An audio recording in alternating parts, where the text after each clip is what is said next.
Okay guys, today we have so much to talk about. Massive, colossal news. If you're into crypto, Ethereum and Engine, huge, absolutely massive news to talk about there. We're going to save that till the end. We've got a few other news stories to talk about first because there's just so much going on in the world of crypto right now. If you like this type of content, do not forget to subscribe because lots of people watching these videos, not so many people subscribing these days, so I do keep forgetting to actually mention subscribing. News story number one right here: UK Treasury moves towards implementing FATF's crypto travel rule with public consultation. So if you did not know, the FATF is actually the Financial Action Task Force, and you may be wondering, does this really matter if you're not in the UK yourself? Well, yes, it does, because this is the travel rule, which, if this law passes, is probably going to be going global next year. So it says here that they're doing a consultation basically from now up until the October the 14th, with an eye to putting some legislation in place in spring 2022. And what it's all about basically with the travel rule is the amount of cash that you can send to another country, and they're going to be doing this through the exchanges. So right now, you know that if you get on a plane, you can take up to about £10,000 or $10,000 worth of cash on your person.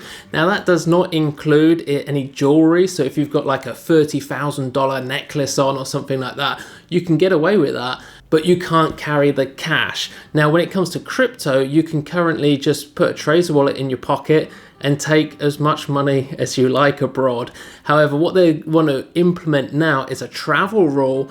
If you wanted to buy some Bitcoin with an exchange where they know who you are because you've done all the KYC like Binance now, and then you want to draw that cash out in another country, then I'm sorry, but you would be restricted by this new cash travel rule. And that restriction would be, as you can see right here, now the FTR sets the minimum threshold. So what they're doing is looking for it to be 1,000 euros or £1,000, which is obviously far less than you can actually take on a plane. So you can physically take a suitcase full of money worth more than what you can actually exchange digitally between countries. I mean, the whole thing seems absurd. It's absolutely ridiculous.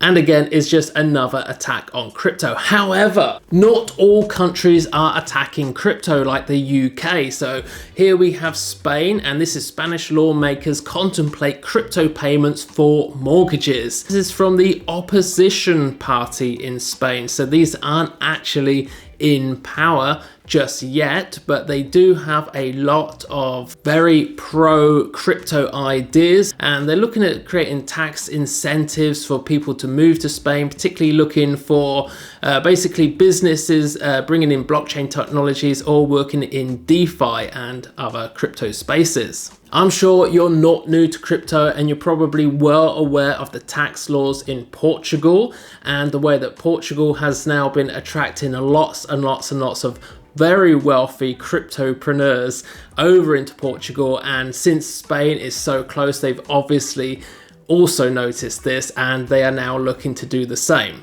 Unfortunately, the laggard here, the United Kingdom, is way behind. This is their list. I've mentioned it on a few videos now. We now have a brand new entry onto this list. So we've got a brand new way that you can take cash, turn it into Bitcoin here in the UK, and it's with this one here called Solidity. So this came in on the 23rd of July, just about a week ago now. And Solidity, let's just take a look at it. So here it is right here. Quite a simple website, I must say, but you'll see here that it has been voted the best by Mutual Crypto Ninja.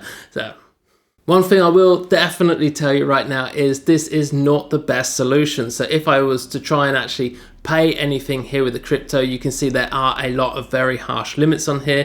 Scrolling down though, you will see that myself here from the United Kingdom, the site is amazing.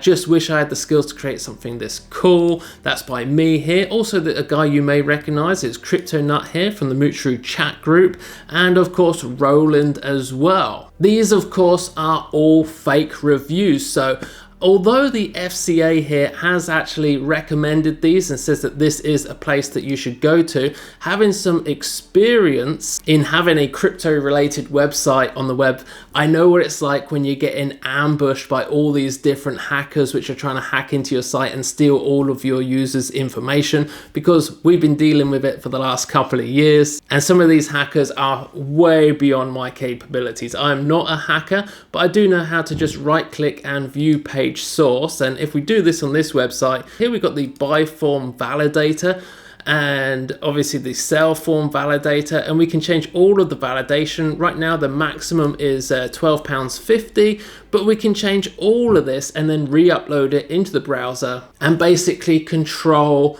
everything.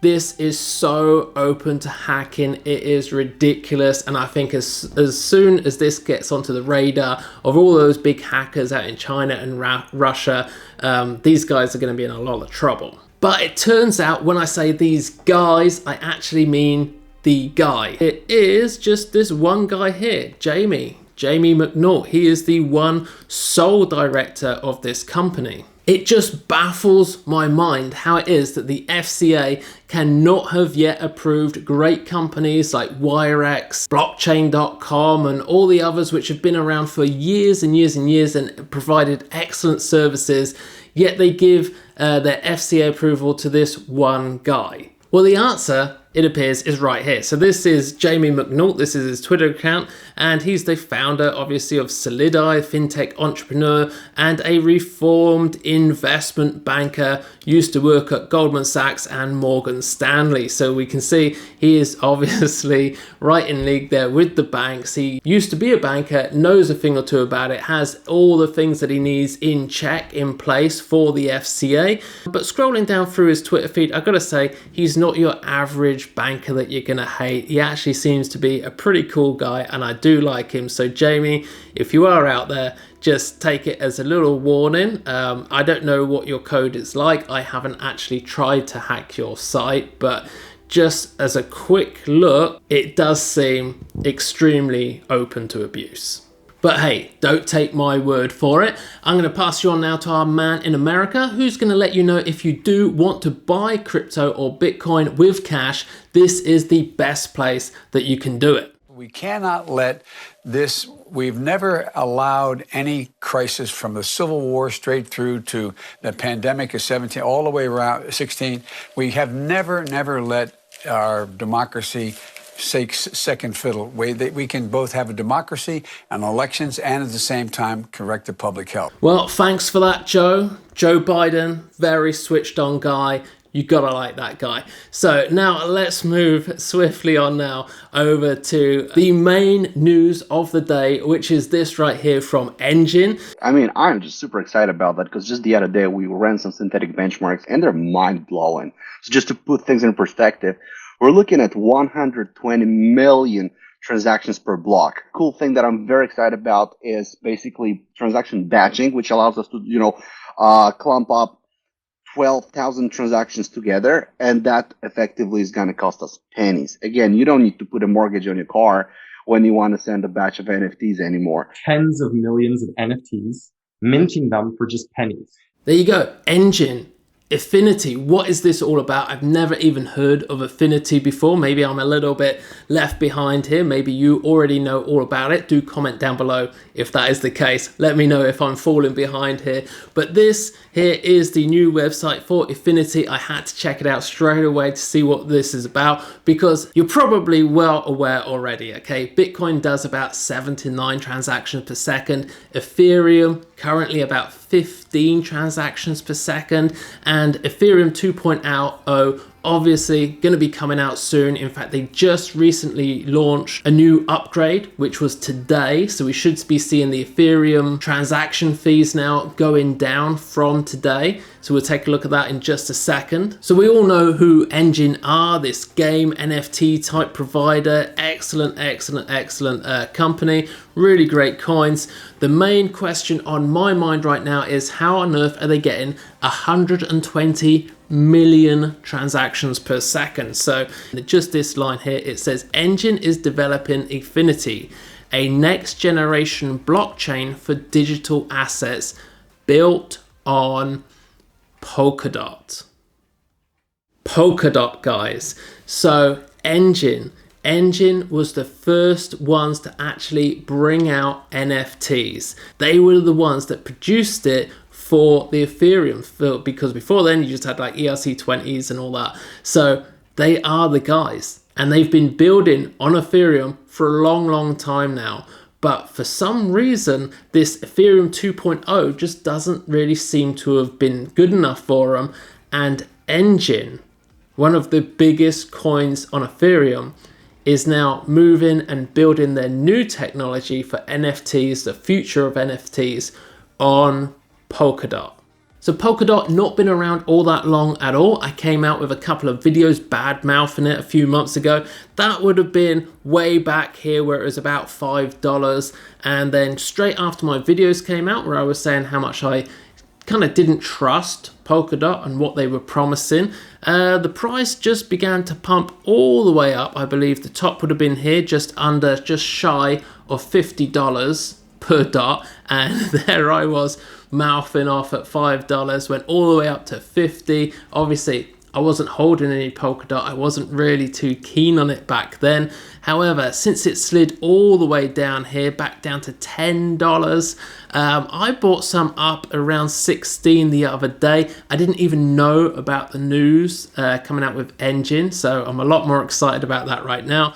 If Engine is moving away from Ethereum and going into Polkadot, and they're getting 120 million transactions per second in their testing, then Ethereum 2.0 could well be dead in the water. And I think a lot of coins and a lot of new coins are going to be moving over to Polkadot, unless we can see a significant improvement in this right here. We can see recently this year, it's just been the worst ever for Ethereum. Okay, so it went up to $70 nearly. So that's $69, well, pretty much $70 on that day to send Ethereum. And just now today, so it will be August the 4th, they came out with a new code for the Ethereum blockchain on its roadmap to Ethereum 2.0, which should now drastically reduce the fees.